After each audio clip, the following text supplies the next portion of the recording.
our crappy culture.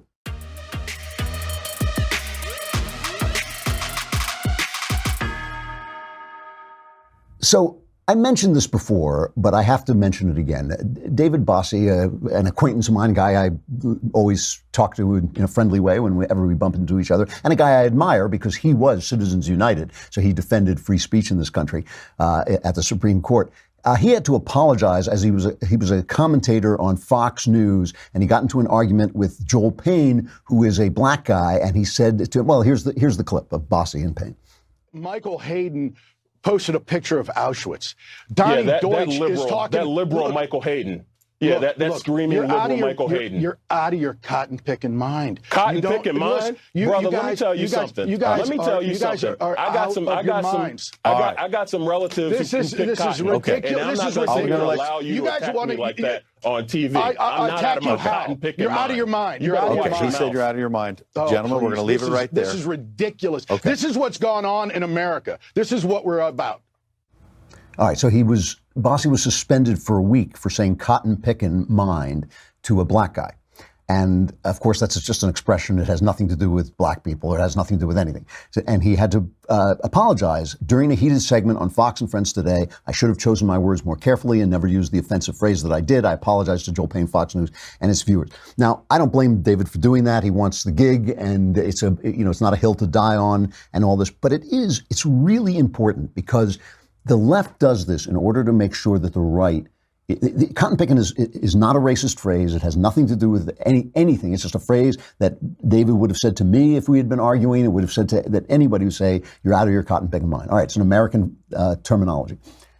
The left does this to make the right watch its step. Every word that we say. If we tell a joke, they take the joke seriously. They say we're really saying these things. We're supposed to walk on eggshells all the time. We know that when they say something, it just gets excused because it's fine. Because, if Harvey Weinstein goes out and rapes somebody, that's fine because he believes the right thing. But if David Bossie says cotton picking and happens to be talking to a black guy, then it's somehow a bad thing. And the advantage they get out of this is hopefully, they hope, making us think about every word we say, making us tread on eggshells, making us afraid to open our mouths. That's the advantage they get.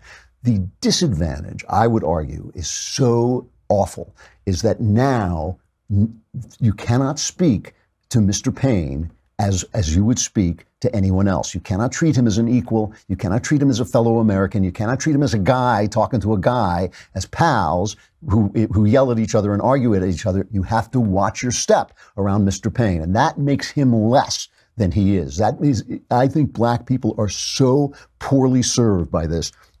I think women are poorly served by it. I think every race is poorly served by it. So what you get, the benefit you get of making right-wingers think is a benefit for the left, but the left does not serve black people. And Mr. Payne gets a really bad rap here because now, and he started it, he did it right on the air. Now nobody can talk to him without thinking about the color of his skin. He did that. The left does that. The second thing you get, when you get people to be worried about every word they say, they finally get fed up with it. And they begin to think that people who come out and say disgusting, truly racist things are bold and courageous and, are not intimidated. And in some ways they're right, but they're also disgusting. And you have to be able to tell the difference between somebody who's saying something that's truly hateful. There's nothing great about coming out and saying something truly hateful, and somebody who's just talking. If you make ordinary language political, if you politicize ordinary language in order to get the advantage on your friends, get the advantage on your opponents, you ultimately shortchange yourself. I think that blacks, women, gays, they've all taken this short-term advantage. Oh yeah, we can bust the guy at the cake shop. We can force the religious guy at the cake shop, go out of our way, drive 40 miles till we hit the right cake shop where the guy will turn us down. We can force him to do it. That's a small-term advantage because over the long term, people hate you more. That is one of the reasons I really disagreed with the Supreme Court decision forcing gay marriage on the states. I did not believe that the Constitution covers that thing and that the states had the right to do whatever it was they pleased. And I just think it makes people hate you more. It is crappy culture, and it all comes from the left.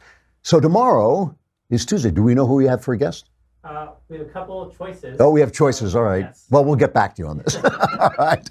All right. I'm Andrew Klavan. This is the Andrew Klavan Show. Tune in at 7 p.m. Eastern Time. Tune in for our backstage special about July 4th with Jordan Peterson. Otherwise, I'll see you tomorrow.